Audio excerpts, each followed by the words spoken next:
मैं हूँ नेपाल महातो मत जी सेंटर में आप सभी लोगों का स्वागत है। तो आज हम लोग पढ़ने वाले हैं ग्रेविटेशन। तो ग्रेविटेशन किसको बोलते हैं? देखिए, तो इस दुनिया में जितने भी वस्तु हैं, हर एक वस्तु किसी दूसरे वस्तु को आकर्षित करता है। जिस तरह से किसी लड़का है तो किसी दूसरे लड़की के प्रति अट्रैक्टिव होता है, तो उसी तरह हर एक वस्तु किसी न किसी वस्तु से आकर्षित करता है। तो उसी को हम लोग बोलते हैं महाकर्ष।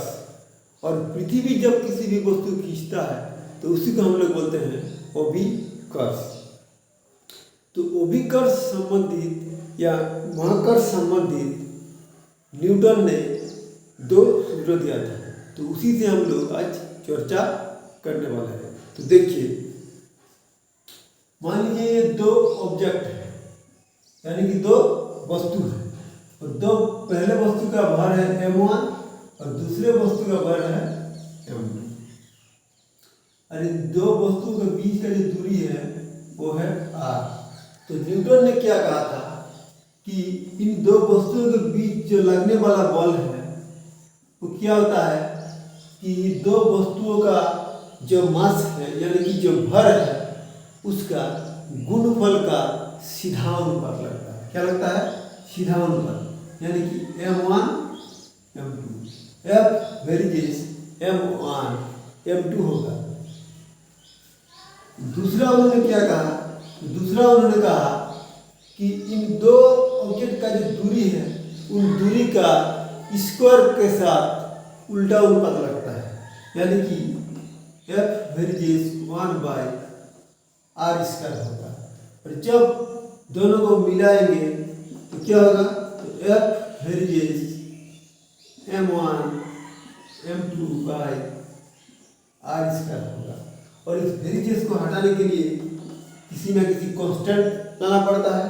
तो F इक्वल होता है g m1 m2/r²।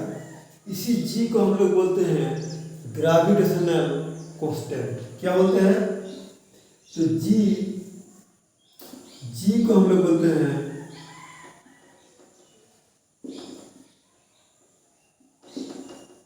Gravitational constant. g को बोलते हैं हम लोग ग्रेविटेशनल कांस्टेंट। अब देखिए, यहाँ से अगर g निकालेंगे तो होगा F r²/m1 m2। यहाँ से हम लोग एकक निकाल सकते हैं। जैसे बल है तो उसका एकक है न्यूटन, और दूरी है तो मीटर स्क्वायर, और नीचे 2 पिंड का मास है, यानी कि केजी इंटू केजी, यानी कि क्या होगा? KG square. तो g का जो एकक होता है क्या होता है? न्यूटन मीटर स्क्वायर पर केजी स्क्वायर। और सीजीएस में देखेंगे डाइन सेमी स्क्वायर पर ग्राम स्क्वायर। एसआई में क्या होगा? न्यूटन मीटर स्क्वायर पर केजी स्क्वायर, और सीजीएस में होगा डाइन सेमी स्क्वायर पर ग्राम स्क्वायर। यहाँ से हम इसका मात्रक भी निकाल सकते हैं। जैसे बल का मात्रक होता है m(L)(2), मीटर यानी कि L², और केजी यानी कि m²। यहाँ से हम एक m और एक m काट सकते हैं, तो होगा इसका जो मात्रक होगा L²(2) और m⁻। ये g का मात्रक होगा। क्या होगा? L²(2) m⁻। और अभिकर्ष त्वरण जो होता है, तो अभिकर्ष त्वरण का मान पृथ्वी पृष्ठ पर सबसे अधिक होता है, और जब ऊंचाई की ओर जाते हैं तभी g का मान घटेगा, और जब केंद्र की ओर जाएंगे तभी g का मान घटेगा।